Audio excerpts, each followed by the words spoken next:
I'm your man Insomniac, and this is San Francisco Bay Scandinavian Blend.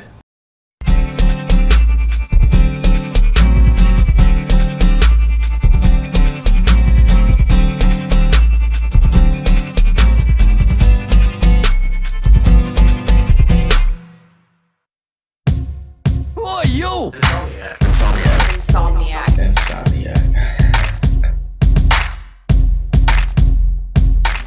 Okay, so here we have a 2-pound bag of San Francisco Bay coffee, Scandinavian Blend. Never heard of it, but like I tell you in all my reviews, there's so many coffees that I haven't heard of a lot of them. Big shout out to Nathan Stewart, by the way, for sending this in. It says on here, enjoy these tasting notes: creamy milk chocolate, toasted cinnamon, hazelnut, creamy finish. And this is a dark-ish roast. Although looking here through the bag, which is transparent, I wouldn't really recommend that for any coffee company, but I don't know these people. That looks like a dark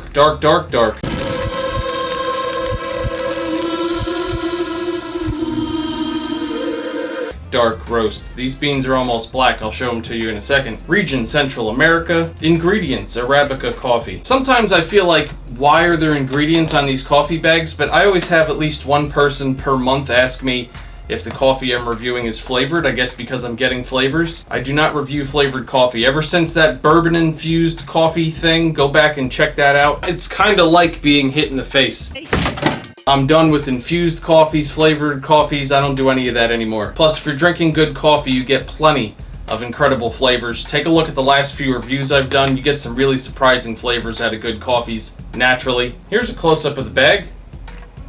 Big 2-pound bag. And like I said, it's transparent, which I'm not really a big fan of, because if you leave this out on the counter or something and some sun comes through your kitchen windows or wherever you're keeping this, that could affect the beans.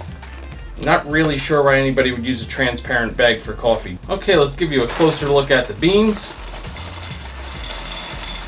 Which, like I said, says on the bag there that it's not all the way dark roast. It's somewhere between medium and dark, but I don't know.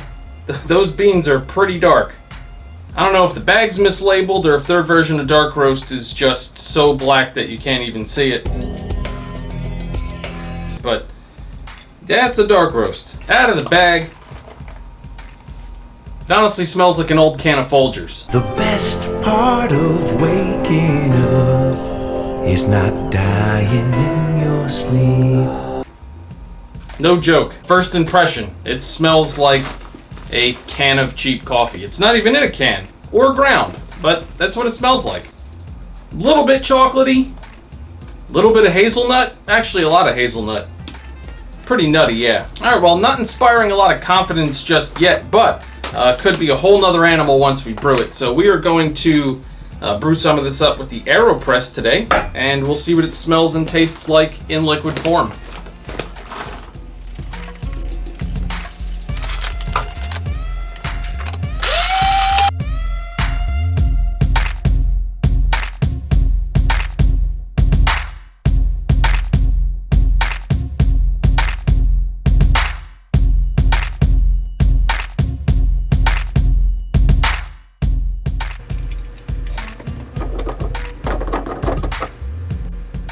Okay, so we brewed some of this up at the AeroPress. Let's see what it smells like. Cheap diner coffee. Would you like to talk to the manager? I gotta tell you, so far this coffee is just screaming cheap. I really hope it doesn't taste like that. But the aroma's out of the bag and so far brewed, kind of reminding me of crappy coffee that was found in the house during childhood and every New Jersey diner I've been to. Warm cardboard. Earthen leaves, and a little bit of sweetness. Okay, let's see what it tastes like.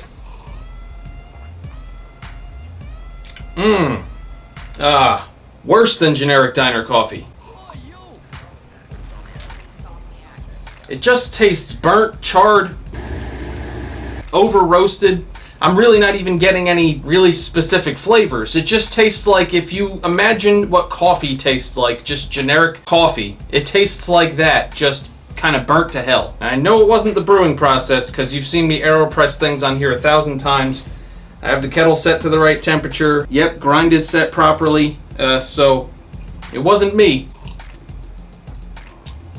yeah, I mean, it's thick, dirty, Alright.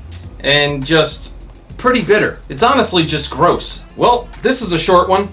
On a scale from 1 to 10 Mike Tysons, I'd give this a 2. If you've had this coffee, feel free to leave comments down below. Tell me what you think of it. Based on how much I didn't like it, I'm sure I'm going to get a lot of angry comments down below, but whether it just be from all the great coffee I've been drinking lately, or the fact that I seem to be able to actually taste things as opposed to most people that just dump things in their mouth, that was, yeah, that's not very good. All right, well, not the lowest score I've given something here on Should I Drink This, but that's interesting. Anyway, looking over there at the coffee shelf behind the camera, there are a lot of coffees coming up for review, so make sure you hit the subscribe button and the notification bell so you don't miss anything. And that's it. I'll see you all at the next review.